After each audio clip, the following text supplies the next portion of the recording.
کیا آپ یقین کریں گے کہ دنیا کی تاریخ میں ایک ایسی جنگ بھی لڑی گئی جس میں ایک جدید ملک اپنی پوری فوجی طاقت، جدید ہتھیاروں اور ہزاروں گولیوں کے باوجود چند پرندوں کے سامنے بے بس ہو گیا؟ سننے میں یہ کسی مزاحیہ فلم کا منظر لگتا ہے، لیکن یہ ایک سچ ہے۔ یہ کہانی ہے ایم یو وار کی، ایک ایسی جنگ جس نے نہ صرف آسٹریلیا بلکہ پوری دنیا کو حیران کر دیا۔ ایک طرف تھی آسٹریلیا کی باقاعدہ فوج، تربیت یافتہ سپاہی، مشین گنز اور فوجی گاڑیاں، دوسری طرف تھے ہزاروں ایم یو، وہ بڑے طاقتور اور انتہائی تیز رفتار پرندے جو اڑ تو نہیں سکتے مگر دوڑنے میں کمال رکھتے ہیں۔ اور حیرت انگیز بات یہ ہے کہ اس جنگ کا فاتح انسان نہیں بلکہ پرندے تھے۔ آج کی اس ویڈیو میں ہم جانیں گے آخر ایم یو کیا ہے، یہ جنگ کیوں شروع ہوئی، آسٹریلیا کی فوج کیوں ناکام ہوئی اور آخرکار اس عجیب و غریب جنگ سے دنیا نے کیا سبق سیکھا۔ یقین مانے یہ کہانی جتنی دلچسپ ہے اتنی ہی ناقابل یقین بھی۔ ایم یو کون ہے؟ ایم یو آسٹریلیا کے مقامی پرندے ہے اور دنیا کے دوسرے سب سے بڑے زندہ پرندے سمجھے جاتے ہیں۔ پہلے نمبر پر شتر مرغ آتا ہے۔ ایک بالغ ایم یو کی اونچائی 6 فٹ تک ہو سکتی ہے جبکہ اس کا وزن 50 سے 60 کلو گرام تک پہنچ جاتا ہے۔ یہ پرندہ اڑ نہیں سکتا لیکن ان کی رفتار حیران کن ہوتی ہے۔ ایک ایم یو 50 کلومیٹر فی گھنٹے تک دوڑ سکتا ہے۔ ان کی لمبائی اور طاقتور ٹانگیں انہیں کھلے میدانوں کا بادشاہ بناتی ہے۔ ایم یو نہ صرف تیز رفتار ہوتے ہیں بلکہ انتہائی ذہین اور محتاط بھی ہوتے ہیں۔ خطرہ محسوس ہوتے ہی یہ فوراً سمت بدل لیتے ہیں اور پورا جھنڈ چند لمحوں میں غائب ہو جاتا ہے۔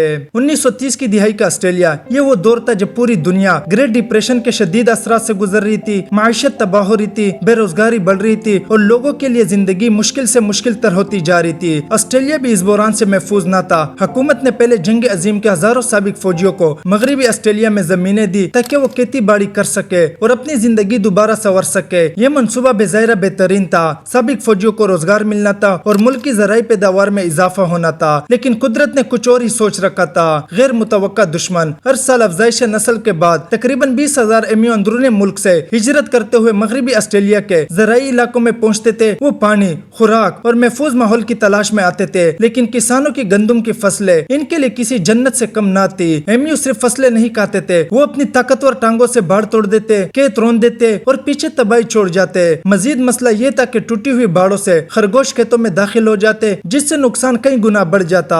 حکومت سے فریاد۔ ان کسانوں میں سے بہت سے لوگ پہلے جنگ عظیم کے سابق فوجی تھے، انہوں نے ملک کے لیے لڑائی لڑی تھی اور اب وہ اپنی روزی بچانے کے لیے حکومت سے مدد مانگ رہے تھے۔ میٹنگز ہوئی، درخواستیں دی گئی اور بالآخر حکومت نے فیصلہ کیا کہ اس مسائل کو فوجی انداز میں حل کیا جائے گا اور یوں تاریخ کی سب سے عجیب جنگ کا آغاز ہوا۔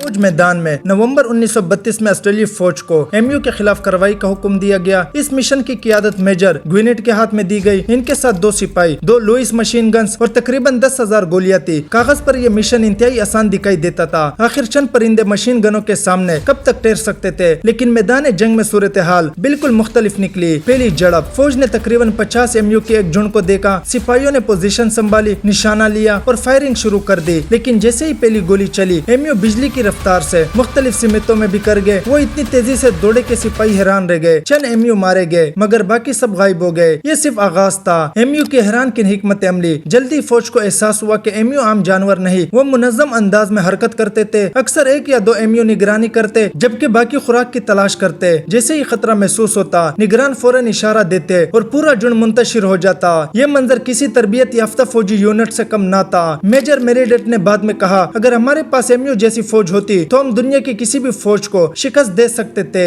دوسری کارروائی۔ چند دن بعد فوج کو 1000 سے زیادہ ایم یو نظر آئے۔ یہ بہترین موقع تھا۔ مشین گن تیار کی گئی، نشانہ لیا گیا اور فائرنگ شروع ہوئی، لیکن قسمت نے ایک اور مذاق کیا۔ چند ہی سیکنڈ میں مشین گن جام ہو گئی۔ جب تک اسے ٹھیک کیا گیا ایم یو ایک بار پھر نظروں سے اوجھل ہو چکے تھے۔ فوج نے نئی حکمت عملی بنائی۔ انہوں نے مشین گن کو ایک ٹرک پر نصب کیے تاکہ چلتی گاڑی سے ایم یو کا تعاقب کیا جا سکے۔ منصوبہ سننے میں شاندار تھا لیکن عملی طور پر یہ مکمل ناکام ثابت ہوا۔ کرداری زمین پر ٹرک بری طرح اچھل رہا تھا، نشانہ لینا ناممکن تھا اور ایم یو گاڑی سے زیادہ تیزی سے دوڑ رہے تھے۔ یہ منظر اتنا مضحکہ خیز تھا کہ بعد میں اخبارات نے اسے خوب اچھالا۔ آسٹریلیا بھر کے اخبارات نے اس جنگ کو 6 سرخیوں میں جگہ دی۔ فوج پرندوں سے جنگ آ رہی ہے، ایم یو نے مشین گنز کو ناکام بنا دیا۔ عوام ہنس رہے تھے جبکہ حکومت شرمندگی سے پانی پانی ہو رہی تھی۔ جنگ کے نتائج، ہزاروں گولیاں چلائی گئی۔ سرکاری اعداد و شمار کے مطابق چند سو ایم یو مارے گئے، لیکن 20,000 کے جھنڈ پر اس کا کوئی خاص اثر